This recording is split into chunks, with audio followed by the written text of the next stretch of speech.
అందరికీ నమస్కారం. పవన్‌పై తిరగబడ్డ డీజీపీ తీవ్ర కోపంలో ఫ్యాన్స్. ఈ విషయాలను తెలుసుకుంది వీడియో మీరు కంప్లీట్‌గా చూడండి. అప్పుడే మీకు కంప్లీట్ ఇన్ఫర్మేషన్ ఏంటో అర్థమవుతుంది. అదేవిధంగా చాలామంది వీడియో చూస్తున్నారు గానీ సబ్స్క్రైబ్ చేసుకోవడం మాత్రం మర్చిపోతున్నారు. దయచేసి సబ్స్క్రైబ్ చేసుకోండి. సబ్స్క్రైబ్ చేసుకోవడం వల్ల నేను చేసే ప్రతి ఒక్క అప్డేట్ మీరు ముందుగానే పొందగలుగుతారు.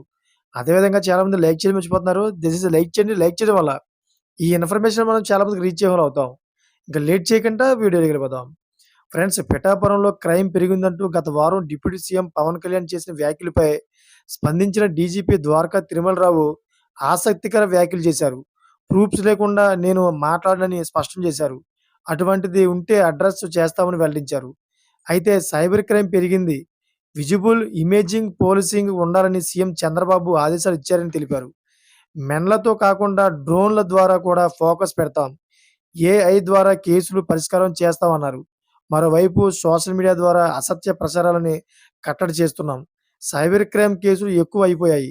ఏళ్ల తరబడి పెండింగ్‌లో ఉన్న కేసులను 6 నెలల్లో పరిష్కారం చేశాం. టెక్నాలజీ ఉపయోగించి కేసులు పరిష్కారం చేస్తామన్నారు.